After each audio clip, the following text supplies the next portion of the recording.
महामहिम, महामहिम, महामहिम, प्रणाम महामहिम।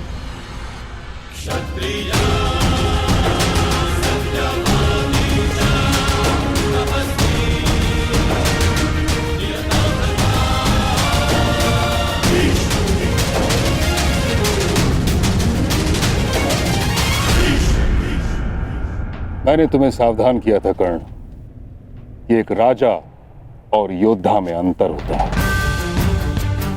सर्वोत्तम राजा वो नहीं जो युद्ध के लिए प्रस्तुत हो जाए, वह है जो प्रजा के हित में निर्णय ले और युद्ध को टाल दे। युद्ध टालकर अब तक अंग का कौन सा हित साधा गया है महामहिम? जब परीक्षा की घड़ी हो, प्रजा त्राही त्राही कर रही हो, तो हर राजा का योद्धा बनना आवश्यक होता है। किस परीक्षा की घड़ी की बात कर रहे हो तुम कर्ण?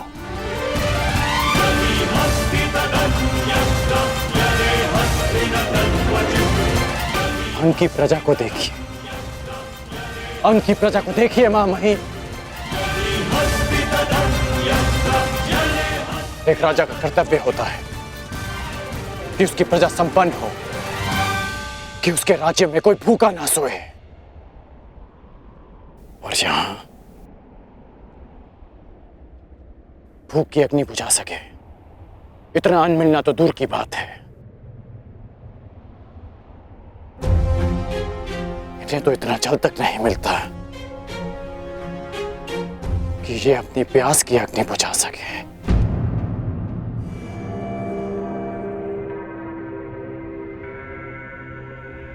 ये एक राजा के लिए परीक्षा की घड़ी नहीं तो क्या है? क्या हस्तिनापुर इतना दूर है कि वहां तक इनकी पीड़ा नहीं पहुंचती? या हस्तिनापुर की आंखें झूठे स्वप्न देखने में इतनी व्यस्त है कि उन्हें अंग के सूखे अश्रु नहीं दिखते? क्या कहीं ऐसा तो नहीं महामहिम कि हस्तिनापुर के गुप्तचरों ने आपको अंधकार में रखा वर्षों तक, या कहें दशकों तक? कदाचित हस्तिनापुर साम्राज्य में अंग ही ऐसा क्षेत्र होगा, किसी भी छोटे बालक को यह नहीं पता कि उसके महामहिम भीष्म दिखते कैसे। अद्भुत दृश्य। अंग प्रदेश के भूतपूर्व शासक और वर्तमान राजा का यह मिलन देख के तो मेरी आंखें भर गई। महामहिम, यदि आपको संधि के नियम स्मरण हो तो अपने इस मेमने से कहिए कि मेरी दृष्टि से दूर हो जाए। कहीं ऐसा ना हो कि इसका प्रलाप एक सोए हुए सिंह को जगा दे। क्या हुआ अंगराज कर्ण? तुम्हें क्या लगा था कि तुम्हारे ये महामहिम तुम्हारे अपमान के लिए मुझे तुम्हारे समक्ष दंडित करेंगे? ऐसा कुछ नहीं होने वाला महारथी कर्ण।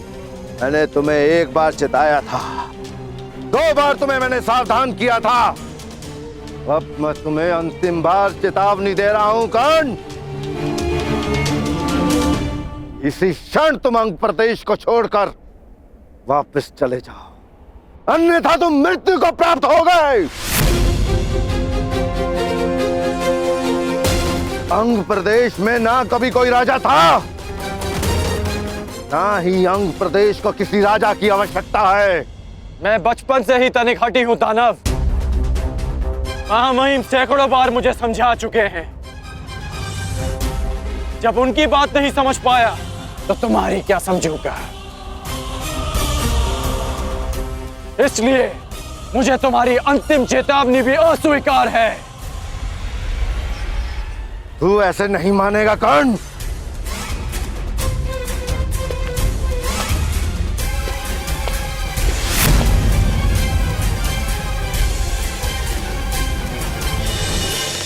कर्ण, सावधान।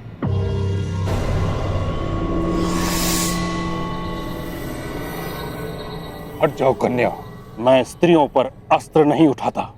जानती हूँ महामहिम, इसीलिए आपके और कर्ण के मध्य खड़ी हूँ। तुम नहीं जानती तुमने कितने बड़े विनाश को आमंत्रण दे दिया है। जो चुनौती को समक्ष देखकर रुक जाए वो कर्ण नहीं महामहिम। आप ही का गुरु भाई है और आप भी जानते हैं कि अब उसे रोक पाना संभव नहीं।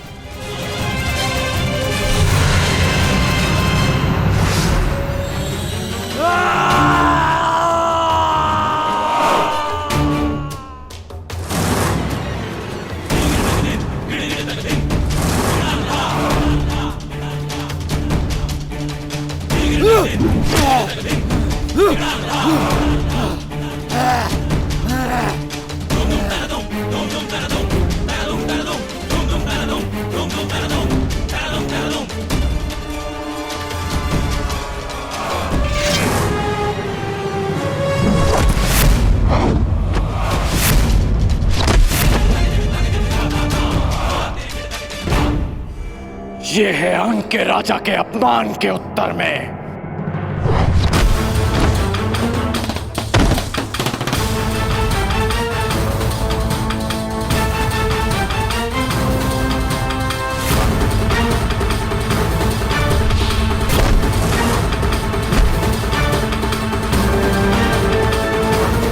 ये है महामहिम भीष्म के अपमान के उत्तर में।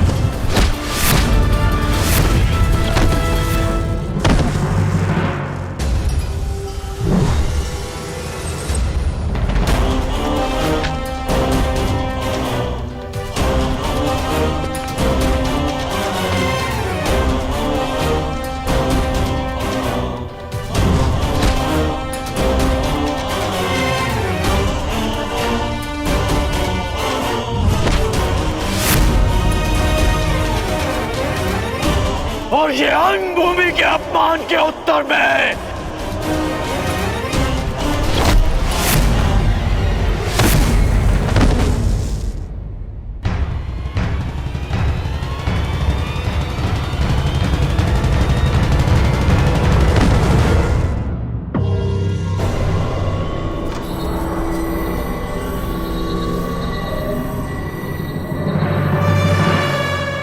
अंग की प्रजा से उसके अधिकार छीनने वाले का अंत हुआ। अंग की मानसिक स्वतंत्रता का अंत हुआ। अंग में एक नए सूर्य, एक नए प्रकाश का आरंभ हुआ। महामहिम, महामहिम, महामहिम, हमारी रक्षा कीजिए महामहिम। इस विनाश से हमें बचा लीजिए।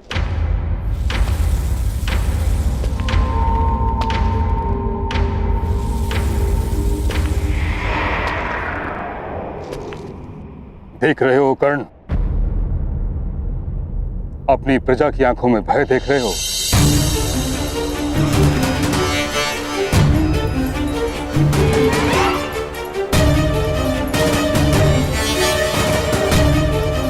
तुमने अंग को जल का अधिकार नहीं दिलाया, उनसे जीवन का अधिकार छीन लिया है। तुमने किसी नए प्रकाश का प्रारंभ नहीं किया, बल्कि एक महायुद्ध का प्रारंभ किया है जो अंधकार बनकर उनके जीवन पर छा जाएगा। तुमने इस दानव को नहीं मारा, तुमने एक महादानव को जगा दिया है।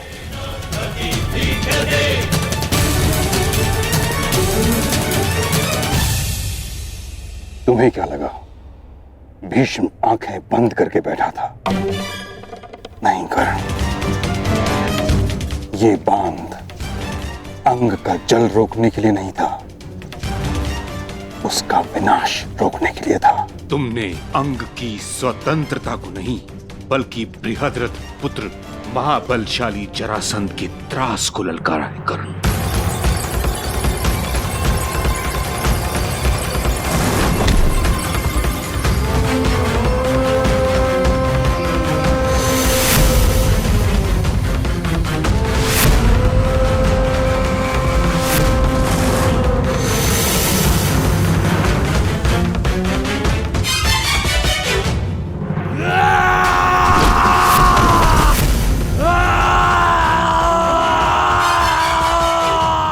ये जरासंध जिसके बल के समक्ष वासुदेव कृष्ण को भी रण छोड़कर जाना पड़ा था।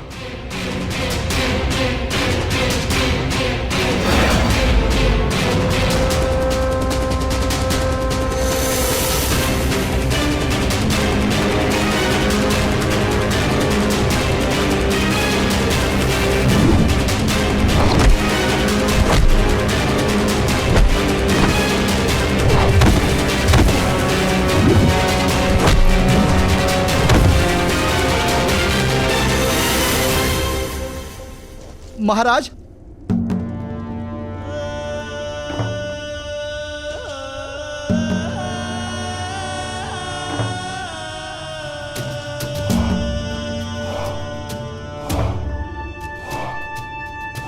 कौन था वो योद्धा?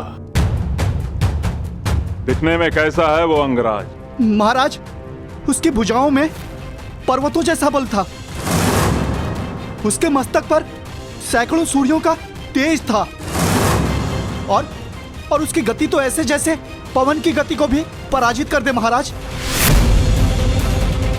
महावीर, महावीर, उसने तो दानव को प्रहार करने का एक भी अवसर नहीं दिया। दानव की मृत्यु के पश्चात तुम लोगों ने क्या किया? उसके बाद हम उस स्थान को छोड़कर तुरंत आपको सूचित करने यहां चले आए। महाराज,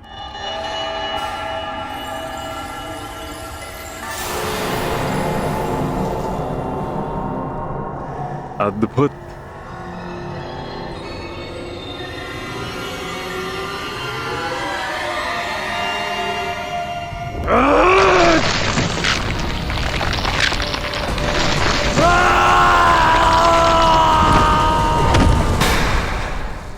मुझे घृणा है उस प्रत्येक व्यक्ति से जो रण छोड़कर भाग जाए। मुझे घृणा है उस प्रत्येक व्यक्ति से जो मेरे समक्ष मेरे शत्रु की प्रशंसा करे, और मुझे सबसे अधिक घृणा उससे है जो मगध नरेश को ललकारने का साहस करे। अंगराज, तुम्हारे अंग अंग को भंग करेगा जरासंध। एक और युद्ध का समय आ गया है।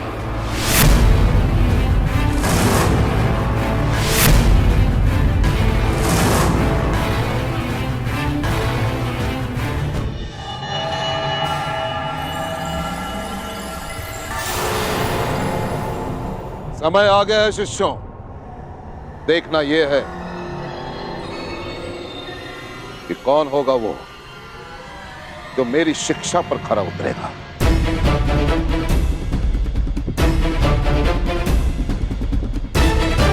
कौन होगा वो जो मेरी गुरु दक्षिणा देने में सक्षम होगा। कौन होगा वो जो पांचाल नरेश द्रुपद को परास्त करके बंदी बनाकर मेरे समक्ष लेकर आता है। कौन होगा वो? प्रयाण करो।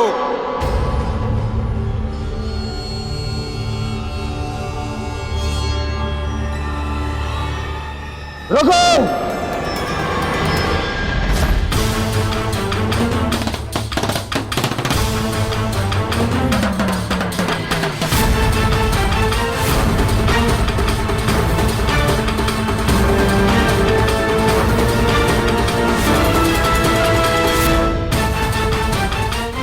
क्या हुआ दुर्योधन?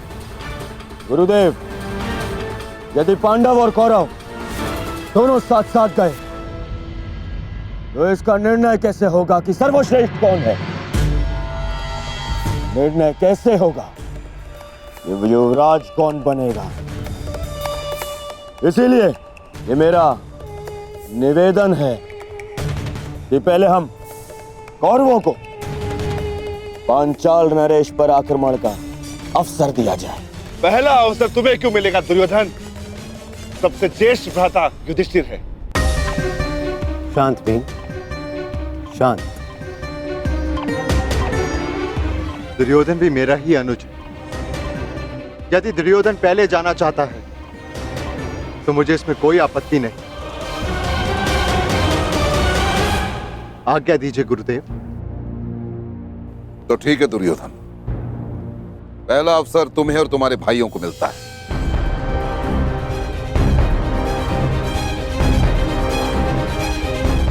प्रयाण करो। चलो।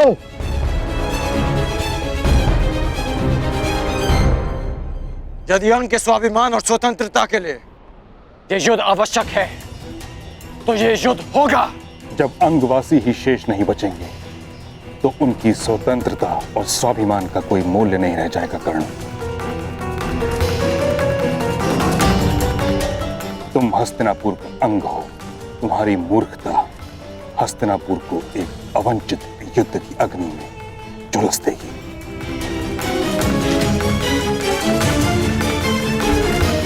हस्तिनापुर की सुरक्षा के लिए अंग का बलिदान किया गया। ये अनीति क्यों? यही नीति है कर्ण। एक परिवार को सुरक्षित रखने के लिए उसके एक सदस्य का बलिदान दिया जाए तो उचित है। उसी भांति एक ग्राम की सुरक्षा के लिए एक परिवार का बलिदान उचित है। उसी भांति एक प्रदेश के लिए एक ग्राम और एक साम्राज्य के लिए एक प्रदेश का बलिदान हो, यही राजनीति है। मेरी समझ में राजनीति का अर्थ थोड़ा भिन्न है मां महिम। राजनीति का अर्थ है राजा की नीति, और अपनी प्रजा की रक्षा करना राजा की सबसे बड़ी नीति होती है। और अपनी प्रजा की दुर्दशा देखकर मौन रह जाना ये राजनीति नहीं, अनीति है। और ये राधे कर्ण इस अनीति का साथ कभी नहीं देगा। अर्थात तुम मगध से युद्ध करोगे? हाँ,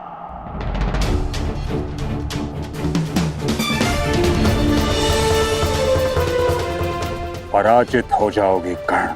नहीं, ये कर्ण विजयी होगा या वीर गति को प्राप्त होगा। पराजय होना तो मेरे विकल्प में ही नहीं।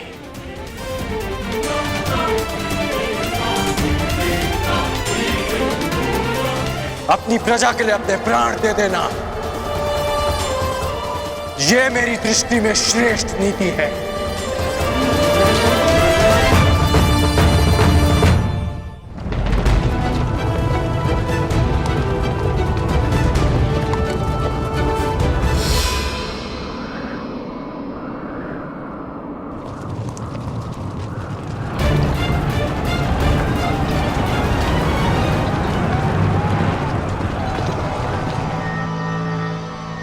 स्वागत है कुरु राजकुमार। स्वागत स्वागत नहीं, अपने शत्रु से युद्ध किया जाता है पांचाल नरेश। परंतु तुम हस्तिनापुर नरेश धृतराष्ट्र के पुत्र हो, और जहां तक हमें स्मरण है हमारी तुमसे कोई शत्रुता नहीं है। मुझसे ना सही, परंतु मेरे गुरु से अवश्य है। वो ब्राह्मण द्रोणाचार्य स्वयं तो हमारा बाल भी बांका न कर पाया, परंतु अब लगता है तुम्हें अपने बातों के व्यू में उलझाकर तुम्हारे द्वारा अपना प्रतिशोध हमसे लेना चाहते हैं। प्रतिशोध उनका सही, परंतु मेरे लिए ये गुरु दक्षिणा है। ठीक है, यदि तुम युद्ध ही चाहते हो तो हमें कोई आपत्ति नहीं है। आक्रमण!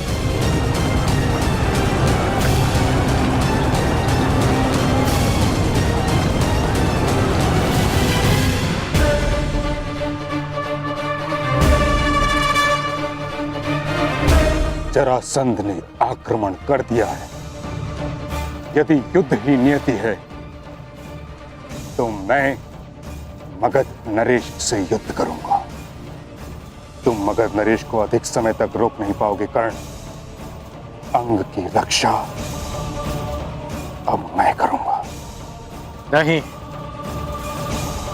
अंग अपनी रक्षा करने में आत्मनिर्भर है मां महिम।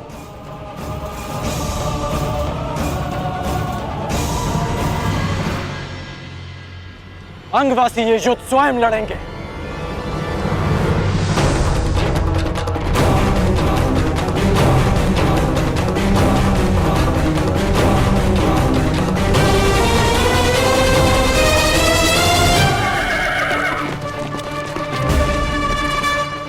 जरासंध ने आक्रमण कर दिया है।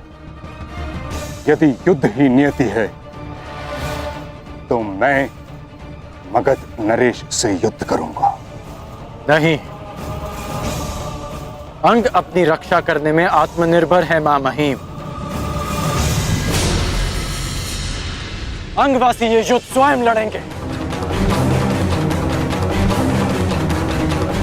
यही एक मार्ग है अपने भीतर के भय को भगाने का, अपने मन में देश और स्वतंत्रता के लिए प्रेम जगाने का।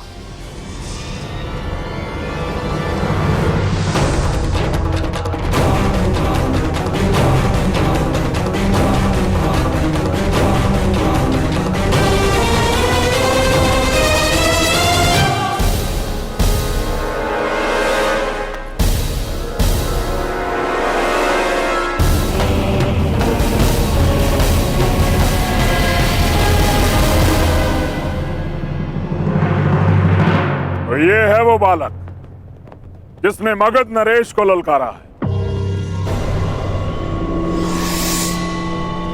मूर्ख गुप्तचर, शत्रु का विवरण भी ठीक से नहीं दे सकते।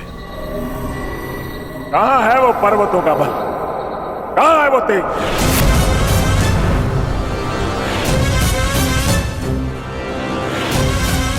जो इस युद्ध में सम्मिलित नहीं है वो यहां से चला जाए,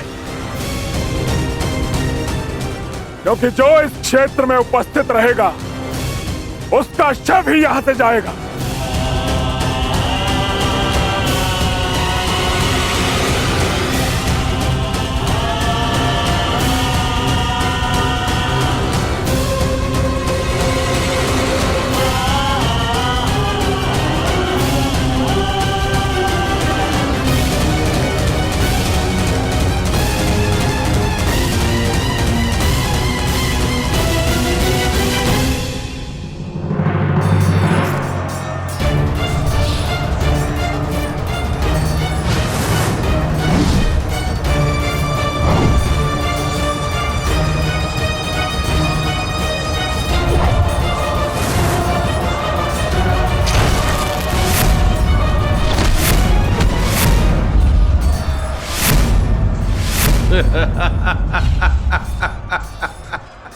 युद्ध कौशल और बल दोनों तुम में है दुर्योधन, परंतु लगता है तुम्हारे आचार्य द्रोण ने तुम्हें गदा युद्ध में प्रवीण नहीं किया। तुम्हें और प्रशिक्षण की आवश्यकता है दुर्योधन। यदि चाहो तो वो प्रशिक्षण हमसे ले सकते हो।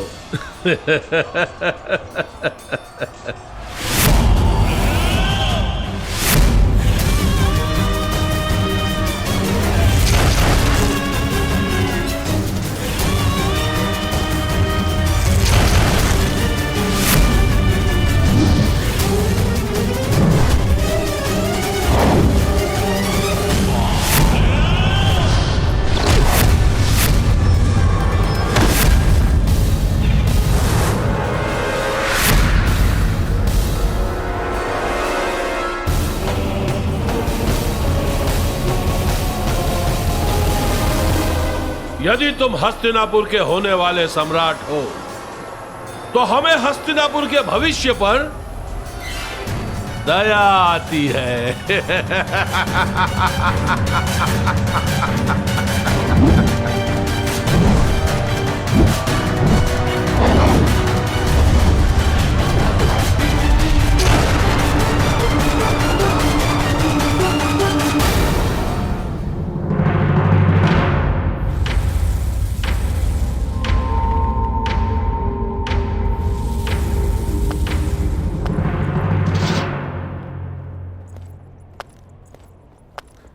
तो अंगराज, मुझे लगता है हमारे पास पर्याप्त सेना है।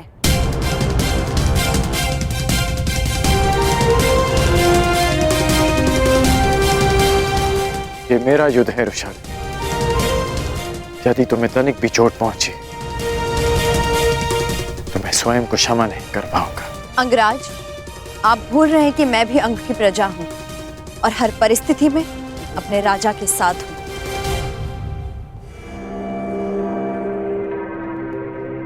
तो तुम्हारा राजा तुम्हें आदेश देता है कि चली जाओ।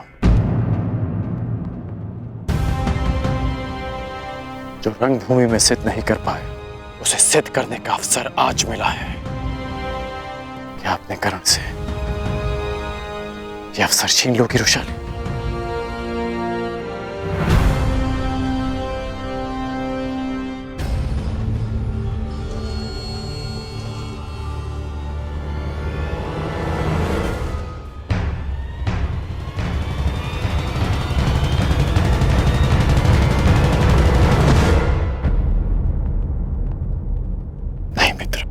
आज आपके हाथ प्रहार नहीं करेंगे, बल्कि आपके नेत्र अपने पुत्र की हत्या का प्रतिकार देखेंगे।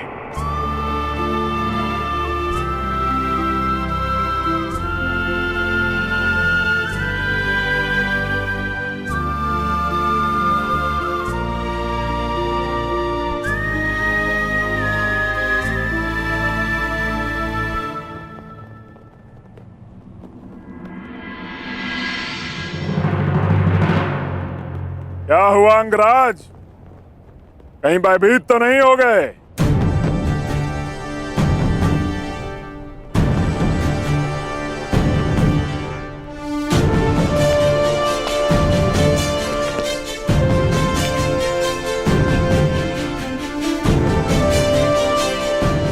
आश्चर्यचकित मत हो कर्ण। मैं भले ही तुम्हारी नीति के विरुद्ध हूं, भले ही ये युद्ध उचित है या अनुचित, किंतु तुम हस्तिनापुर का एक भाग हो और मेरा धर्म, मेरी प्रतिज्ञा हस्तिनापुर की सुरक्षा में होती है। भले ही मुझे तुम्हारी रक्षा करनी पड़े।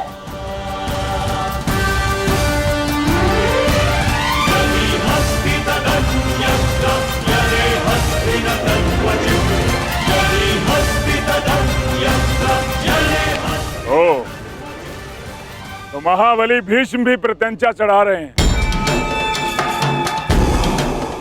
जिस जरासंध ने कृष्ण को भी रणभूमि छोड़ने पर विवश कर दिया था, वो तुम दोनों से क्या डरेगा? प्रतीत होता है कि नियति ने तुम दोनों का अंत एक ही दिन में जरासंध के हाथों लिख दिया है।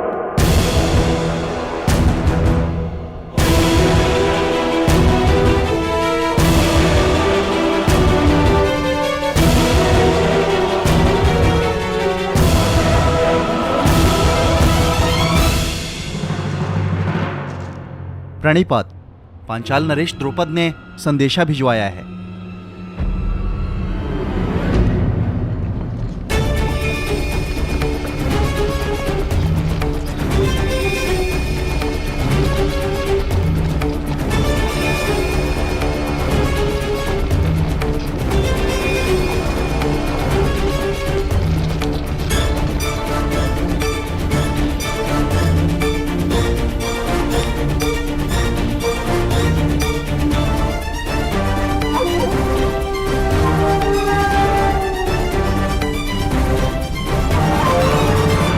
असफल हुए द्रोण। एक ही दिन में दो बार असफल। पहली असफलता पांचाल नरेश द्रुपद की शक्ति को कम आंकना, और दूसरी असफलता अपने इन शिष्यों की क्षमता को अधिक आंकना। दया आती है द्रोण, क्या अपने इन्हीं शिष्यों की क्षमता पर तुम पांचाल नरेश द्रुपद को ललकारने की चेष्टा कर रहे थे? लज्जा आती है द्रोण, तुम्हें अपना सहपाठी कहते हुए। कभी हमने साथ में शिक्षा ग्रहण की थी, अब क्या करोगे? भिक्षा मांगोगे? अपने प्राणों की या अपने इन 100 शिष्यों के प्राणों की?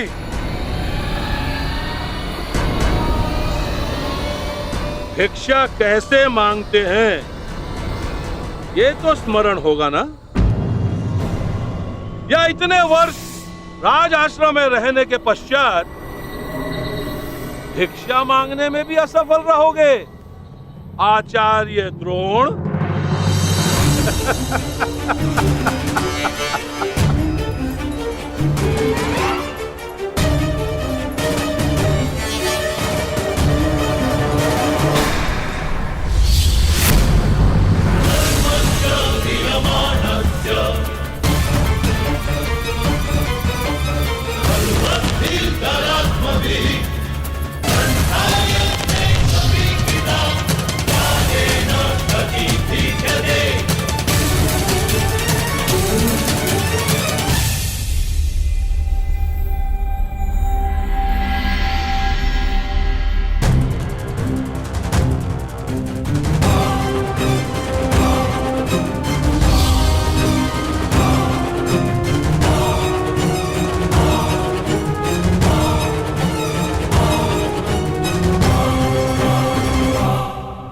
असफल तुम्हें होना है द्रुपद।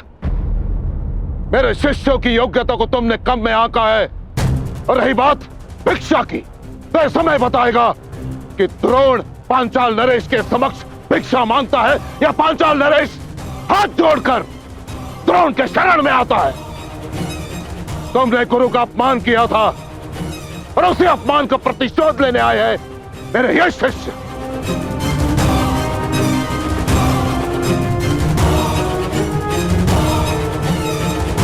तो तुम्हारे तुनीर में अब भी एक बाण शेष है। एक नहीं द्रुपद, 5।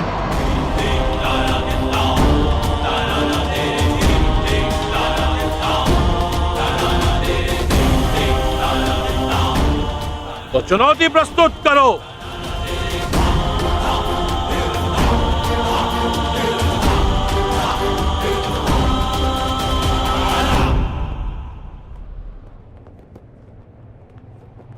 विजय बाबा, मुझे मेरी गुरु दक्षिणा प्रदान करो।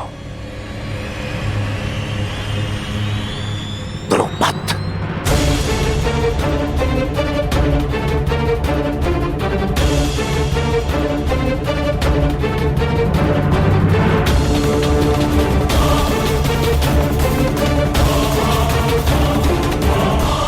आप इस युद्ध में भाग नहीं लेंगे। मूर्खता मत करो कर्ण। यदि मैंने तुम्हारी सहायता नहीं की तो तुम जरासंध के समक्ष एक पल नहीं टिक पाओगे।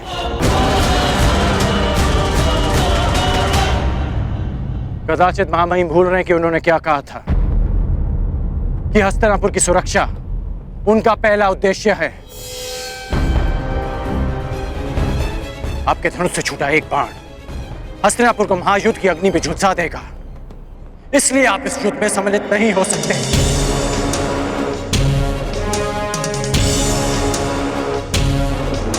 ये युद्ध अंगराज और मगधराज के मध्य है।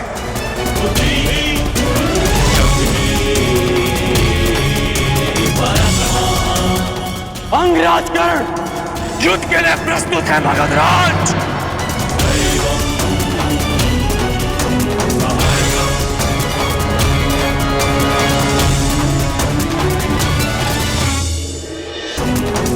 अंगराज कर्ण युद्ध के लिए प्रस्तुत है मगधराज।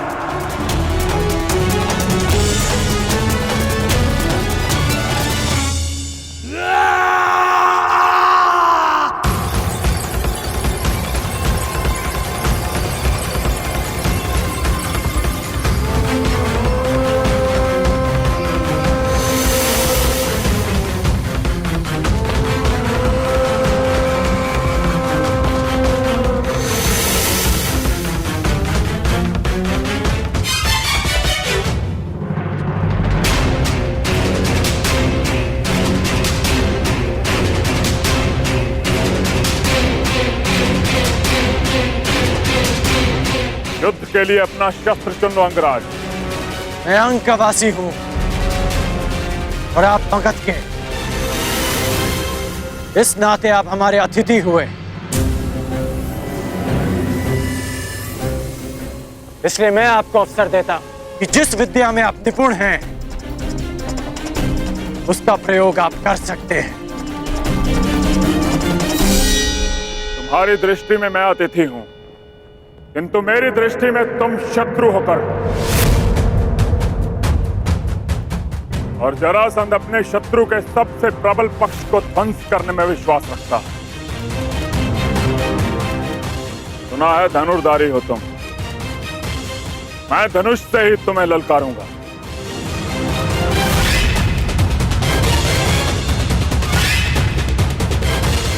कैसी आपकी इच्छा।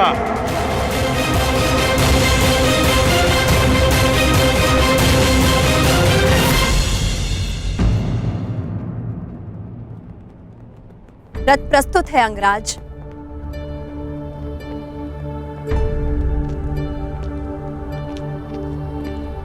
भीष्म, ललकारा अंगराज ने है, किंतु संधि हस्तिनापुर ने भंग की है। इसलिए यद्यपि हस्तिनापुर युद्ध में सम्मिलित नहीं है, किंतु युद्ध की विभीषिका उसे झेलनी होगी। जरासंध का क्रोध केवल कर्ण के अंत से शांत होने वाला नहीं है, इसकी आंच हस्तिनापुर तक अवश्य पहुंचेगी। इस युद्ध से पूर्व दो बातें जानना तुम्हारे लिए आवश्यक है मगध नरेश। प्रथम, हस्तिनापुर के शांति प्रयास को उसकी निर्बलता मत समझना, और मेरे मौन को मेरी दुर्बलता मत समझना। हस्तिनापुर की भीति और भीष्म के बाणों का बल अब भी वही है। दूसरी बात, यदि भीष्म ने तुम्हारा बल देखा है तो कर्ण का कौशल भी। इस योद्धा को बालक समझना तुम्हारे जीवन की बहुत बड़ी भूल सिद्ध होगी। कदाचित यह युद्ध तुम्हारी प्रथम पराजय लेकर आए, या कदाचित तुम्हारे लिए दुर्गम विजय पथ।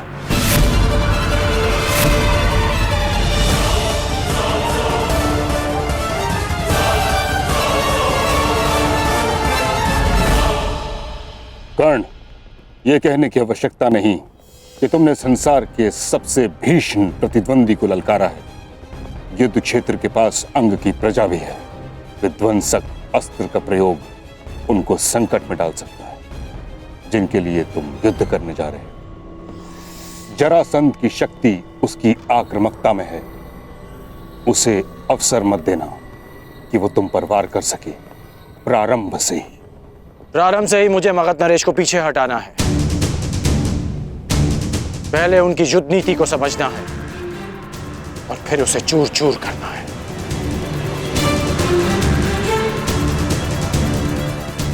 आप भूल रहे हैं मामहीम कि हम दोनों एक ही गुरु के शिष्य हैं। मुझे स्मरण है कर्ण, और तुम भी स्मरण रखना कि ये कोई रंग भूमि नहीं, वास्तविक युद्ध भूमि है, और तुम्हारे समक्ष कोई राजकुमार नहीं, संसार का सबसे विकट प्रतिद्वंदी खड़ा है। मेरा लक्ष्य केवल परिवर्तन है मामहीम। मेरा केवल एक ही शत्रु है, अन्याय, जो हर बार नए रूप में आता है। रंगभूमि में राजकुमार बनकर और युद्ध भूमि में मगध नरेश बनकर। परंतु ये राधेकर्ण जीते जी इस अन्याय से कभी हार नहीं मानेगा। ईश्वर करे तुम्हें विजय प्राप्त हो कर्ण। यदि तुम पराजित हुए तो मुझे स्वयं को युद्ध में सम्मिलित करना होगा, जिसका अर्थ है हस्तिनापुर को युद्ध की अग्नि में झोंकना। तुम्हारे मित्र दुर्योधन ने तुम पर विश्वास किया है, उसकी परीक्षा में खरे उतरना है तुम्हें कर्ण। मैं वचन देता हूं मामहीम कि अपने मित्र के विश्वास की लाज रखूंगा, परंतु आपको भी वचन देना होगा कि आप मेरे कहे बिना इस युद्ध में सम्मिलित नहीं होंगे। तुम करना क्या चाहते हो कर्ण? ये युद्ध केवल अंगराज और मगध नरेश के मध्य नहीं, ये युद्ध अंग की प्रजा का, उनके भीतर छिपे भय से भी है। और भय के अंधकार में सोई अंग की प्रजा को मैं जगाना चाहता हूं। इसलिए आपसे वचन चाहिए कि जब तक मैं ना कहूं आप अपना धनुष नहीं उठाएंगे। मेरा आशीष है कर्ण, विजयी वही हो जो अधिक श्रेष्ठ हो।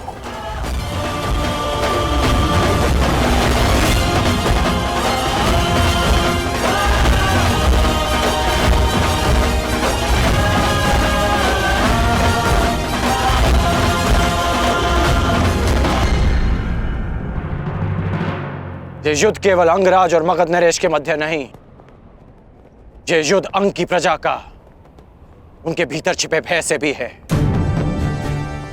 और भय के अंधकार में सोई अंग की प्रजा को मैं जगाना चाहता हूं।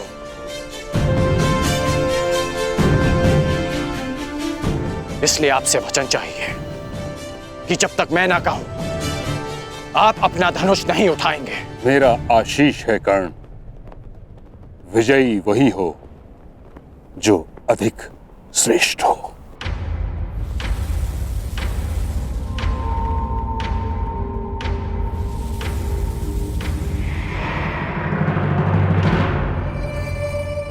पांचाल नरेश, प्रणाम स्वीकार करें।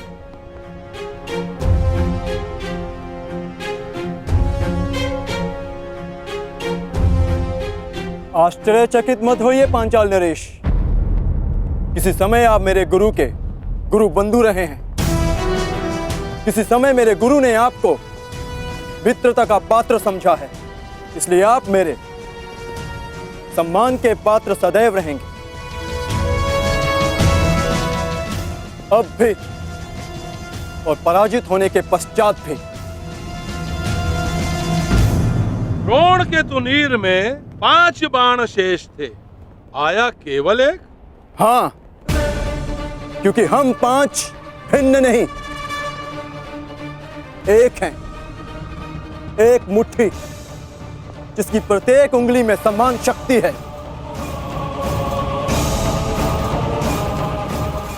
उन 5 में से कौन सी उंगली पांचाल नरेश द्रुपद की ओर उठी है?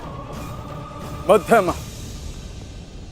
यदि हमारे ज्येष्ठ भ्राता युधिष्ठिर आपको अपराजित कर देते तो आप उल्हाना देते कि आपके साथ अनीति हुई है,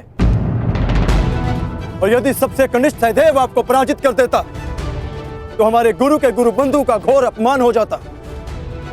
इसलिए हम 5 में से मध्य क्रम का पुत्र आपको युद्ध की चुनौती देता है।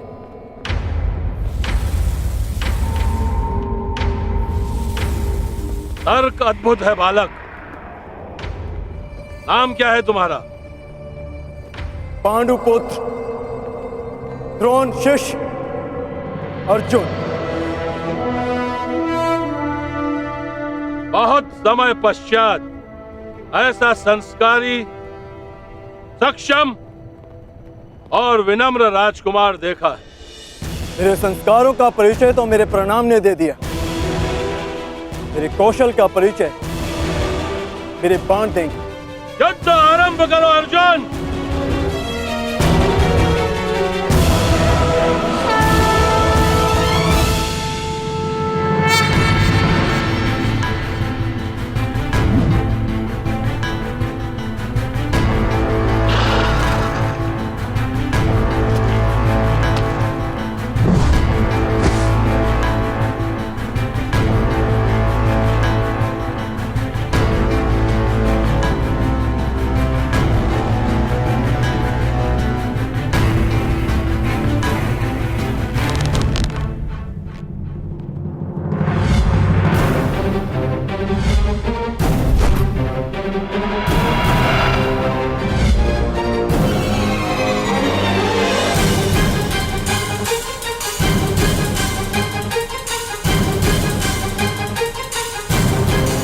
बस एक महाअस्त्र और इस बालक की ललकार के साथ साथ अंग की हराशा भी समाप्त।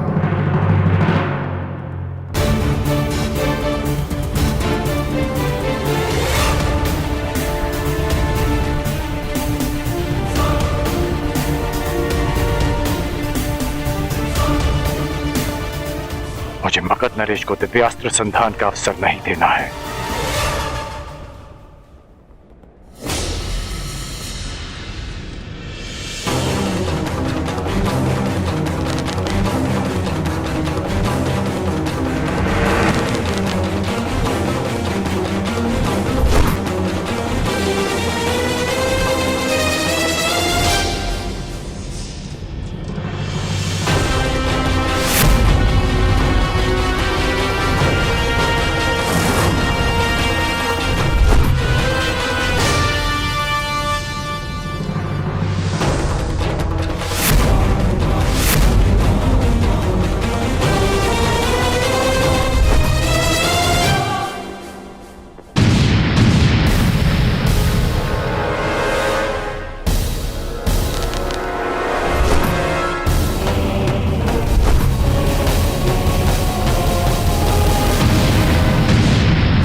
आज तक मैंने ऐसा धनुर्धारी नहीं देखा। निश्चित रूप से इसकी गति पवन को भी पराजित कर दे।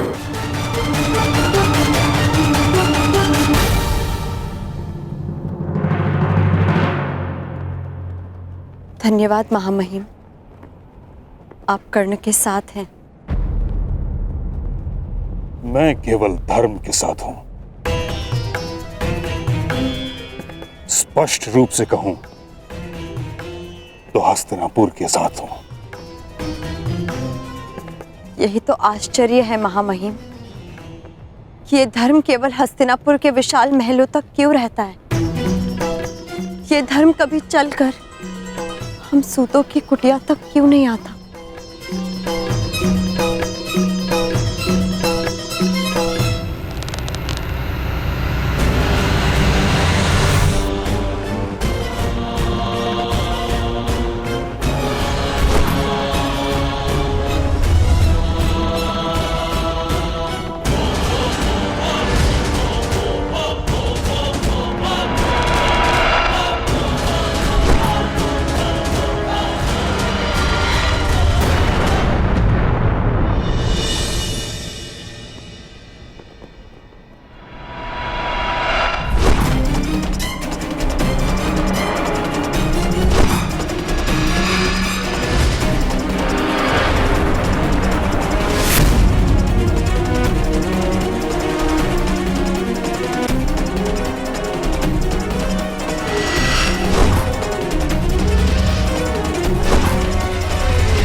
अद्भुत, अद्भुत वीर।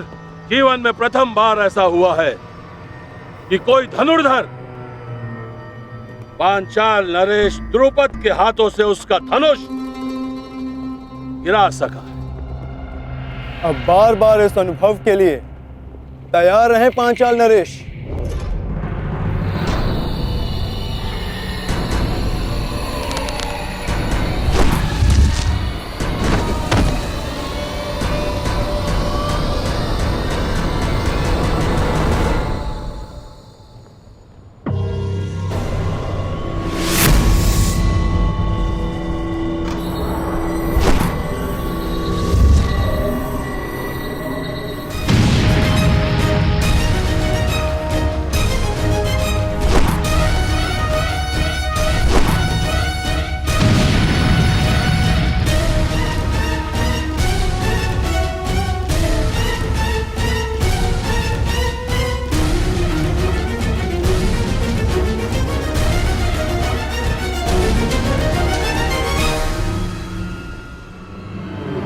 देखो देखो, ये सच्चे अर्थों में हमारा राजा है।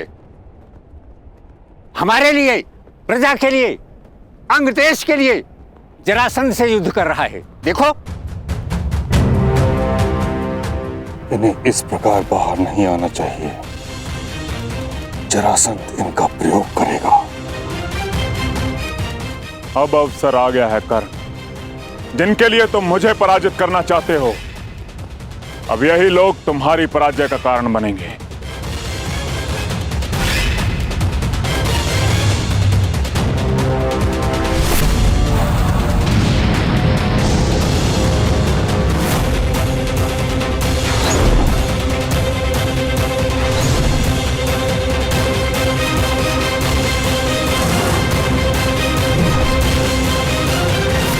सहस्त्र बाणास्त्र।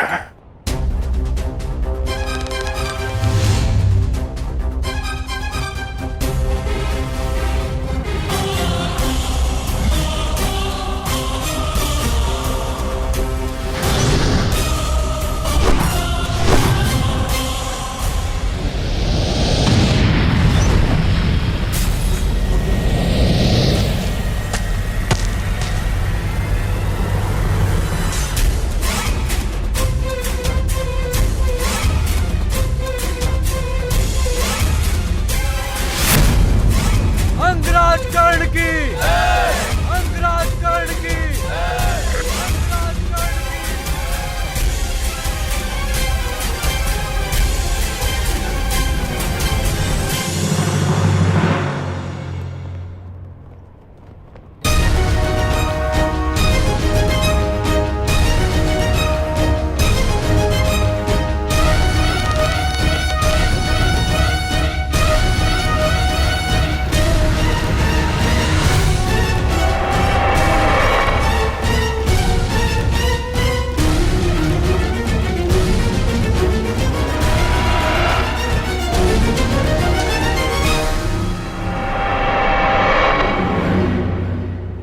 असंभव।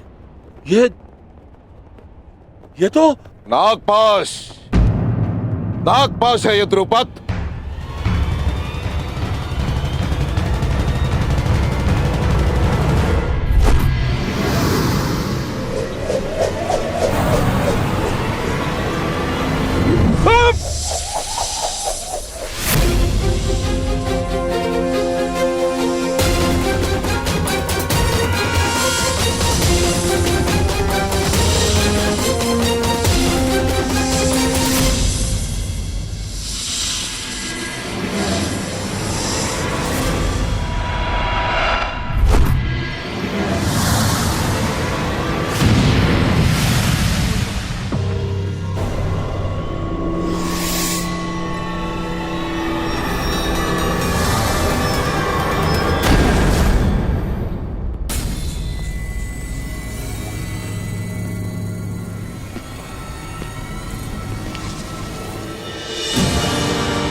दक्षिणा स्वीकार करें गुरुदेव।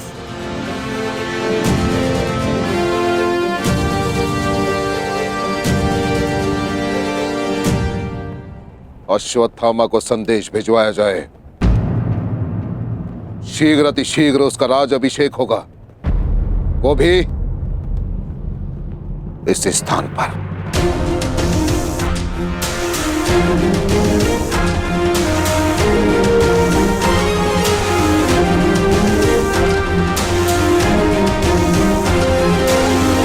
तूने जरासंध को नहीं, आज एक चींटी ने गज को ललकारा है कर्ण, गजराज को। तो आज सिद्ध हो जाएगा कि यदि एक चींटी भी अन्याय के प्रतिकार पर उतर आए तो वो एक गज को भी पराजित कर सकती है। जरासंध आक्रामक हो रहा है, अवसर मिलते ही दिव्यास्त्र संधान करेगा। कर्ण, अपनी पूरी शक्ति लगा दो। एक बार जरासंध के क्रोध का ज्वर उठा तो उसका सामना नहीं कर पाओगे तुम।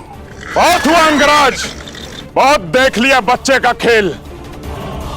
अब तुम्हारा खेल मैं समाप्त कर दूंगा।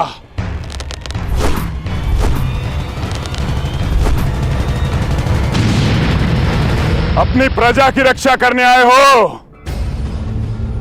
देखो अंगवासियों, ये तुम्हारी रक्षा करने आया है।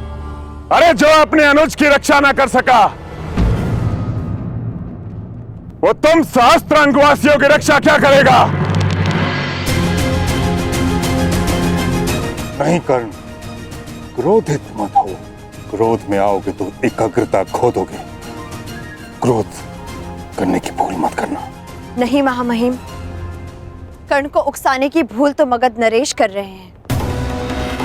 कर्ण की सबसे बड़ी शक्ति उसका क्रोध ही है।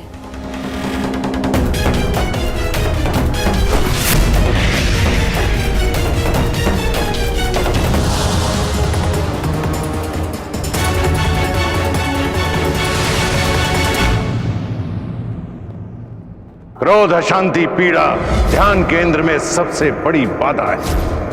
अपने क्रोध को, अपनी अशांति को, अपनी पीड़ा को शस्त्र बनाकर इसका उपयोग करो कर्ण, उपयोग करो।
कर्ण, जरासंध को भूषाई किया तूने।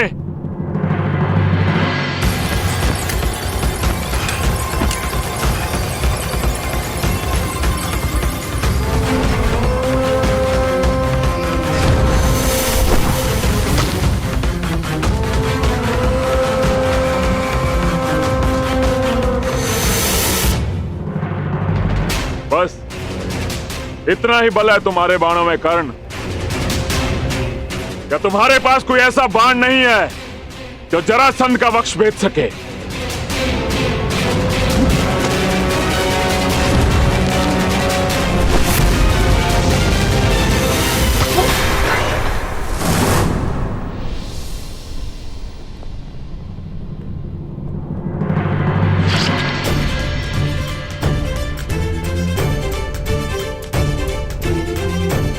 परिचय मिल गया मगध नरेश, उस बाण का जो तुम्हारी छाती भेद सकता है, और उस धनुर्धारी का जो तुम्हें पराजित कर सकता है। जरासंध का रक्त बहाया तूने कर्ण। अभी संग प्रदेश की प्यास तुम्हारे रक्त से बुझेगी।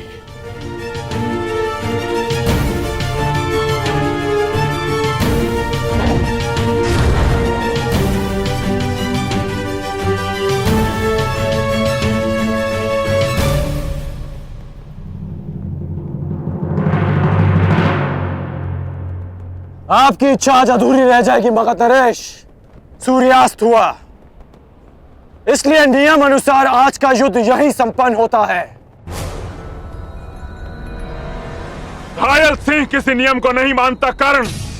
अब यह युद्ध तब तक संपन्न नहीं होगा जब तक हम दोनों में से कोई एक जीवित है।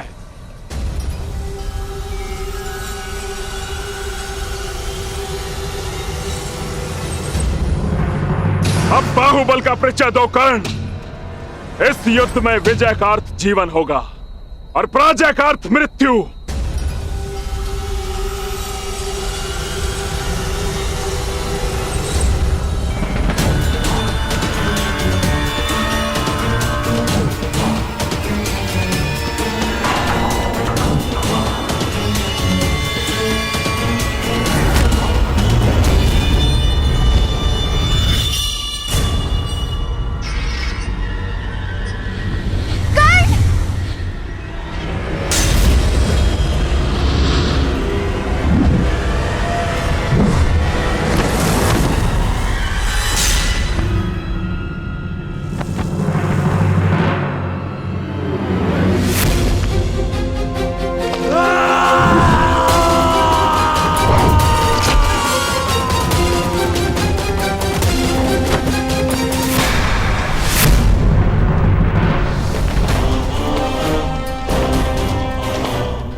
ये कब तक चलेगा महामहिम? जब तक दोनों में से कोई एक वीर गति को प्राप्त नहीं हो जाता या फिर अपनी पराजय स्वीकार नहीं कर लेता।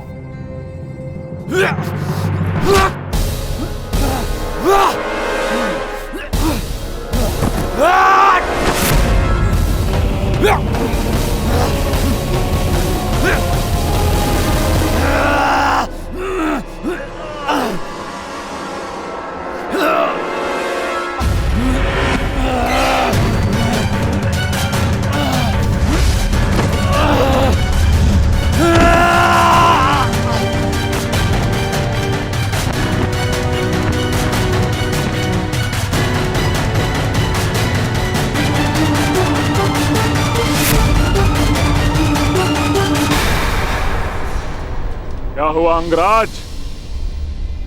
हो गया तुम्हारे बल का अंत? नहीं मगधराज, अभी तो प्रारंभ हुआ है।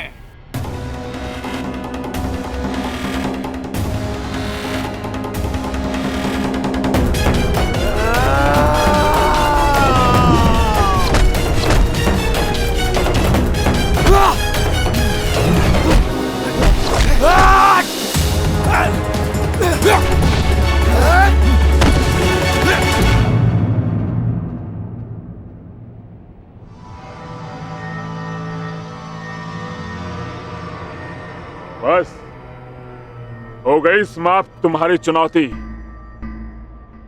उठो या ना उठो, मृत्यु तुम्हारी निश्चित है। मृत्यु तो सबको आनी है मगधराज, परंतु मैं उठूंगा। क्योंकि मेरी इच्छा है कि संसार के प्रत्येक अन्यायियों का नाश हो।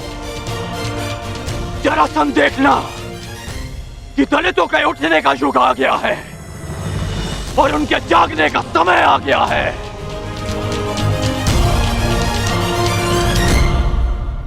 सूर्य की किरणें प्रस्तुत हैं और राधे करण भी। आगे बढ़ो।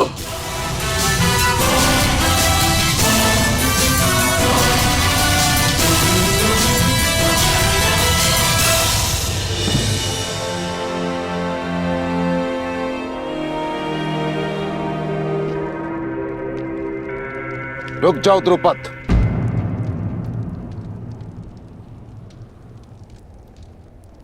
कहां जा रहे हो?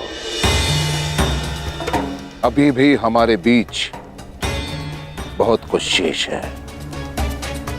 पांचाल पर तो विजय प्राप्त कर चुके हो द्रोण, अब क्या शेष है?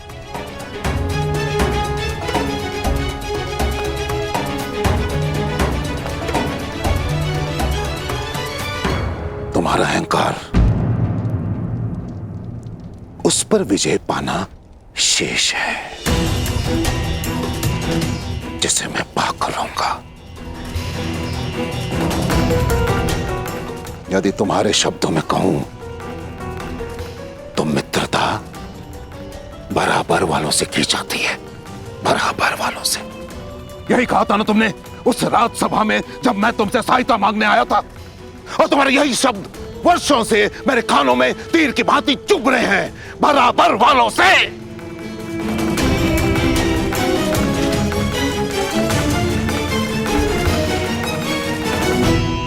तो समय का चक्र देखो, आज तुम कहां और मैं कहां।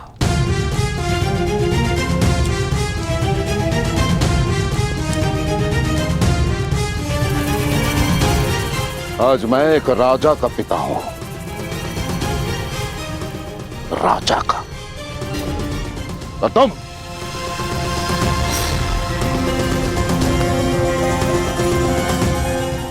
कुछ भी नहीं द्रुपद। इसलिए मैं भारद्वाज पुत्र द्रोण, हस्तिनापुर राजगुरु द्रोण, पांचाल का आधा राज्य द्रुपद को दान में देता हूं। उस द्रुपद को जिसे मैंने कभी अपना मित्र माना था।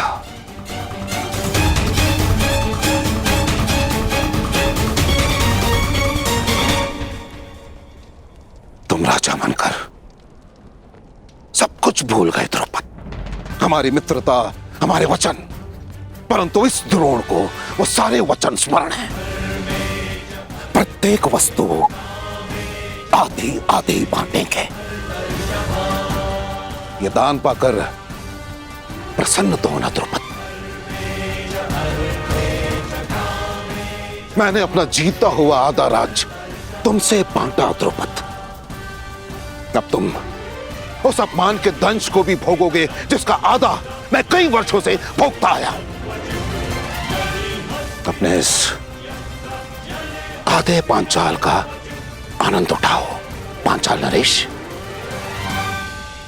ना ना ना ना, अर्ध पांचाल नरेश।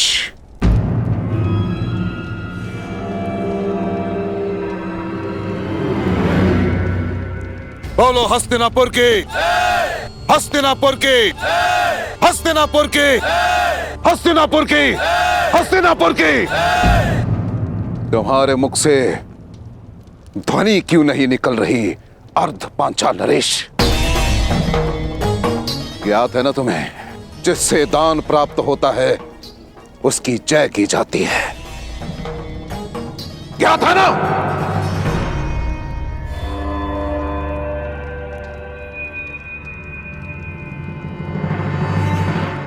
हस्तिनापुर की जय।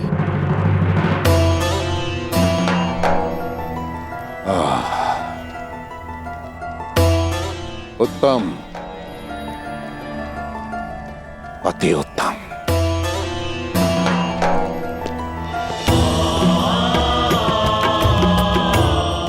मेरी गुरु दक्षिणा पूर्ण हुई। गर्व है मुझे तुम पर। ये द्रौपद, अश्वत्थामा का राज अभिषेक भी संपन्न हुआ। हमें शीघ्रता से हस्तिनापुर के लिए प्रस्थान करना होगा, क्योंकि वहां एक और युवराज अभिषेक शेष है।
बस कीजिए महामहिम, अब कब तक यूं देखते रहेंगे? देखिए महामहिम कर्ण किस तरह लहूलुहान है।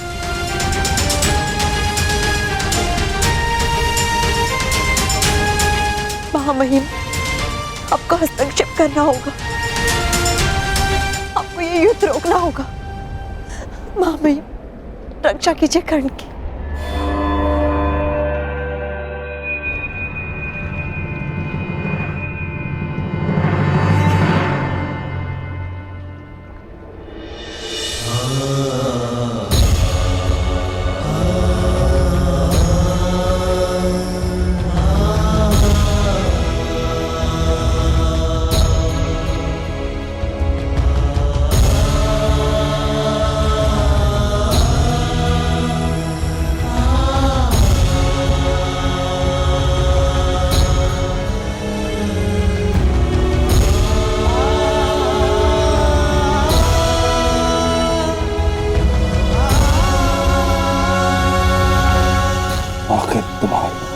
क्या है कारण? अग्रराज प्रहार करो, मेरे लिए प्रहार करो, मेरे लिए प्रहार करो अग्रराज, मेरे लिए। अंगराज, तुमने मेरे पुत्र की हत्या के प्रतिकार का वचन दिया है। उठो, प्रहार करो मेरे पुत्र के लिए, उठो। प्रहार करो कर्ण, अंग के लिए प्रहार करो। प्रहार करो, प्रहार करो, प्रहार करो, प्रहार करो।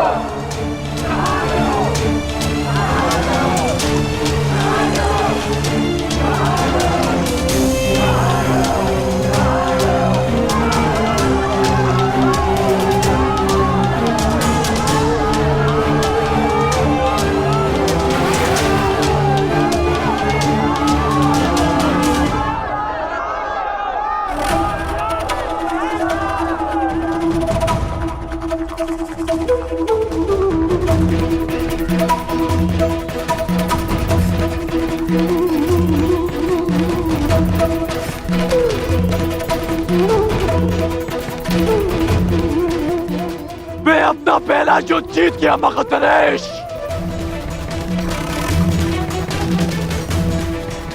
क्योंकि मेरी प्रजा अपने भेष से विजय हुई।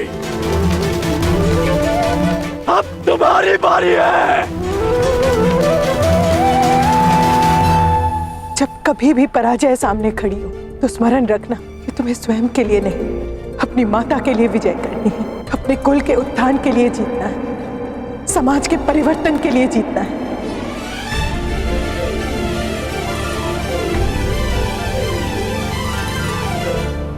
मेरा सपना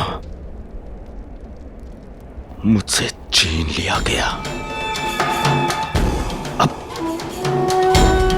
युधिष्ठिर युवराज बनेगा। युधिष्ठिर युवराज बना या दुर्योधन को स्वीकार नहीं है। आप कहें तो अभी इन्हें युद्ध में वीर गति दे दे भ्राताश्री। नहीं, अब साम दाम दंड भेद सबका प्रयोग होगा। केवल बल का नहीं, छल का प्रयोग होगा। हमारे हस्तिनापुर के लिए प्रस्थान से पूर्व 2 संदेश तैयार करेंगे। पहला, मामा शकुनी को, जिसके छल पर मुझे पूर्ण विश्वास है, और दूसरा उसको जिसके बल पर मुझे पूर्ण विश्वास है, अंगराज कर्ण को।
ये प्रहार तुम पर नहीं मगधराज, उस व्यवस्था पर है जो जाति और कुल का भेदभाव करती है और शक्तिहीन का शोषण करती है।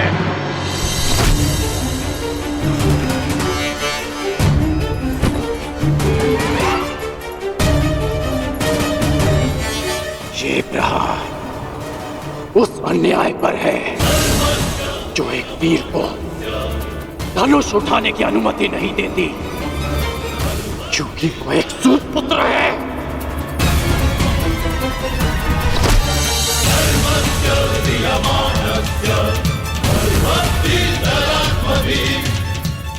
और ये प्रहार उस अनीति पर है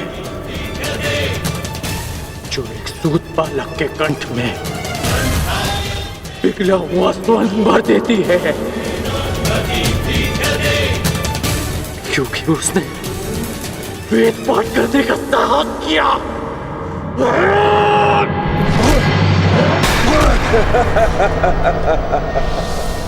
तुम विजय नहीं हो सकते कर्ण, क्योंकि पराजय मैंने स्वीकार नहीं की और वध तुम मेरा कर नहीं सकते।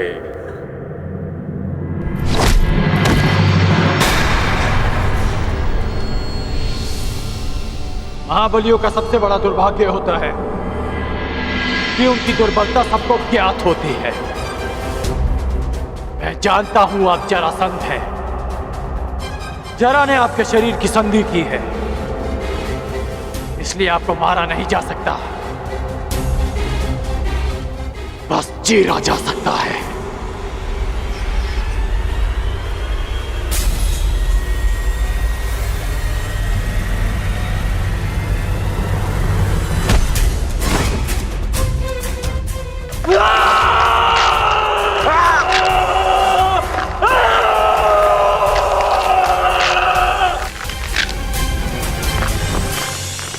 रुक जाओ कर,